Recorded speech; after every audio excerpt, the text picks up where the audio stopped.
Hi, Spirit Family. Here's your love reading. I have a friend who works with refugees from another country. And I'm talking about refugees who have to get on a boat and leave their country and leave their family and leave their livelihood, the food they know how to cook, their families, their friends, forever. They leave the life they know forever. Refugees, that's what a refugee is, okay?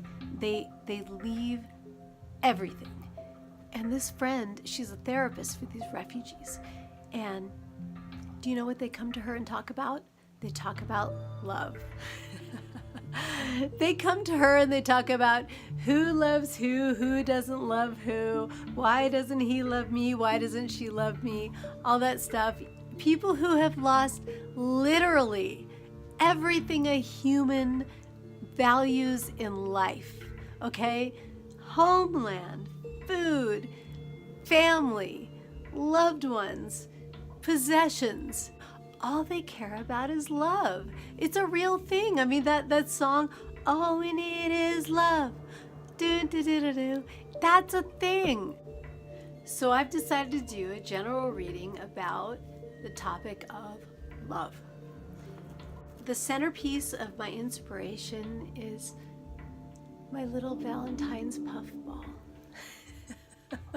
Okay, he's gonna sit at the center of a 9-card spread. 9 is the number of, you know what? I'm not even gonna get into the number of 9. Google sacred geometry number 9. Okay, but 9's gonna surround him. And here's our tarot card reading. Ready? Okay, this is the deck. And the card we're gonna start with is, oh now I've mixed it all up. I've got the deck going in 2 different directions. Huh, it's so mixed up. Okay, I gotta straighten this out, hold on. Holy Moses. If I could just get it going in the right way. So here's my instruction cards. Should I follow that?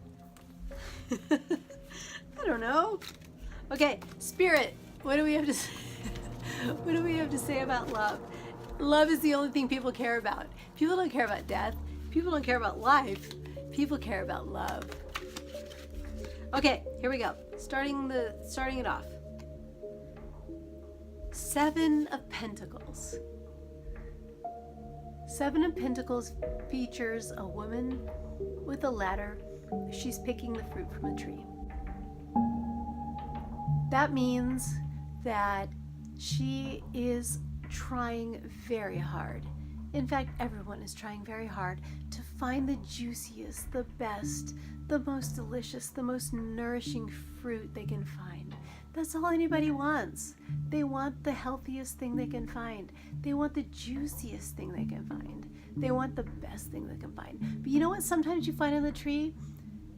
You find like a pear or a peach or an apple or something that has like a little wormhole in it, or sometimes it has a little bruise, and it doesn't mean it's less nutritious. It might mean it's less perfect, but that doesn't mean it's worse. Okay, so you want something beautiful, you want something that's gonna really nourish your soul. Don't effing get hung up on the superficialities, okay? Love is love. If somebody loves you and they have like a wart here, or they've been burned and there's a scar here, or maybe they have flat boobs, or maybe they have a really small car, you know what I mean? If they love you, that is the important thing. It is going to nourish your soul even though it's not perfect. So, girl with a ladder, quit messing around. Pick one that seems good, that really makes sense to you, and move on. We're moving on. 1. Okay, mixing up the deck. Here it is. 2. Queen of Wands. That mushy old piece of fruit. That one that really nourishes your soul, but like, you know, might have a dent or a little thing in it. It could totally turn you on. You don't know. You don't know what kind of nasty business that one might get up to. Give it a shot. What's the worst thing that could happen? What? You like won't get turned on? Well, if you don't, then there's a whole tree full of fruit you can choose from. All right, you still got the ladder. Ladder doesn't expire by picking one peach. You still got the ladder. Give it a shot, because you know what? You might get fire. You might get so much fire, it'll turn you into royalty. There you go. 2. Next one, top of the deck. What do we have? I don't know. What is it? We have the Aerophant. Oh God, the Aerophant again. I never know what I need to Google what the heck is an Aerophant. I don't know, but let me look. He's always got something pointy on his head. This time he has a pointy arch on his head, which means he's got a lot of wisdom. So apply higher wisdom. So you picked a fruit off the tree. It may be perfect. Maybe it's not perfect, but it kind of lit you on fire a little bit, right? And then you got to apply this wisdom. You got to look at it not through the mind, but through the spirit. Does this person that you chose elevate you? Does it make your mind go, ooh, take you to a little bit of a higher place? Think about it. Is that what happened with this person? Or did this person kind of go, ew, and bring you down a peg? If the person went, ew, maybe you got to dump this one. But if the person went, ooh, next step. So far we got 3. All right, next one. Who do we have here? We have the Emperor. Okay, so the Emperor is the next step up from the Aerophant. The Aerophant wanted you to apply some judgment, some intuition. The Emperor knows. The Emperor has made a decision. Okay, so this person made you go, ooh, and the Emperor says, yeah, cool, okay, I'm the boss here. I've decided this is the one I'd choose. I'm sticking with it. Period. The end. But emperors aren't forever, right? So let's see what's next.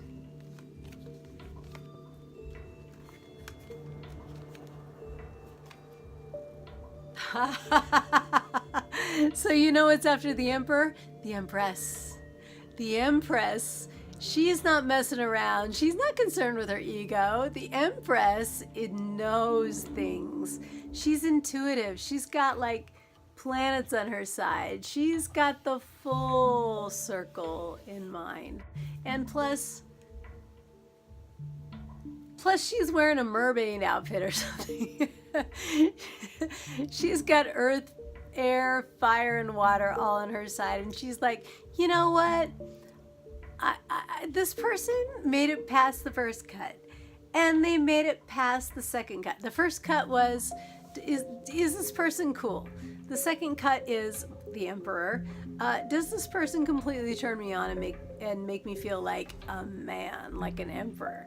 And the empress is like, but does this person really like make a lot of sense? Like for real?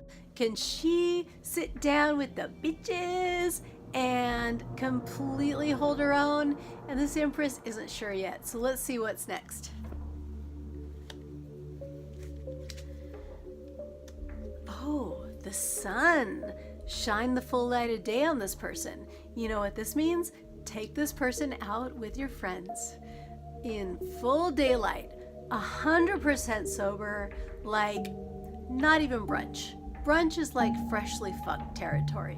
You want to take this person out like for a beach time barbecue. You know what I mean? Like the middle of the day. It is so stinking bright out. Every wrinkle shows. This person hasn't had a chance to get drunk yet in the day. It's like 2 p.m. or something like that.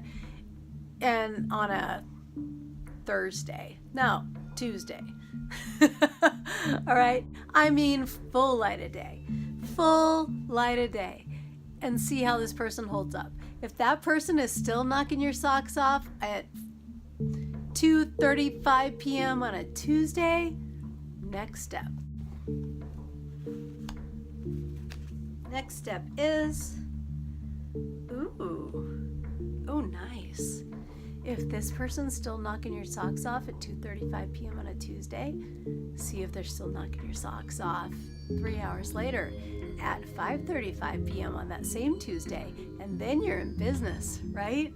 You've got the high priestess, and you are flying high. Your friends have all approved, you've approved, that person's approved, everybody's passed all the tests at 5:35 p.m. on a Tuesday. Then comes the magician. Now, they passed the 2:35 p.m. on a oh my God, I'm losing track of time. This is a lot to keep track, a lot of numbers. 2:35 p.m., 5:35 p.m., every time p.m. on a Tuesday, they passed the test. And now you've got, you're bewitched. You're a little bit addicted. You're thinking, holy crap, this person might be the one. They've passed every test I've put in their way. And now what? Now what's happening? Ooh, something's changing. Maybe I'm serious about this person. Maybe they're the one. I'm not sure. Next step. How many do we have yet? 1, 2, 3, 4, 5, 6, 7, 8. Ooh, last step. Okay, so the last step is, we better shuffle. Okay, for the last step, number 9, we gotta shuffle. Wait, okay, this one jumped right out. The 9 of Cups. Okay, 9 of Cups. You see him? Happy Baker Man. Okay, so this person's passed all the tests. They passed the AM, PM, middle of the afternoon, daylight, sunlight, nighttime, refugee boat test. And now we've got the Happy Baker Man, the 9 of Cups. And this person, oh, they've even passed the magician who's like, okay, I think I'm in love. This one says, let's make a whole bunch of stuff happen. And then you launch. Now you're off. You know what? I started this with a 9-card spread, and we've ended this with a nine of Cups. That's pretty spectacular. I think actually that's kind of divine coincidence. I swear to God, I think this is cool. Okay, so 9. 9 is the number of action. 9 is the number of creation. If you double 9, it still ends up with 9. So even 9 times 9 is 18. 1 plus 8 is 9. Forever, right? 9's a pretty magic number. So 9 is the really mysterious number of the entire numerology system. So you've passed all the tests. Now you're into 9, and you just keep going, and you keep going, and you keep going, and you try, and you do your best. And you know what? Give your best, and love this person the best you can. If it doesn't work out, it's okay. We're all human. That's the way it is.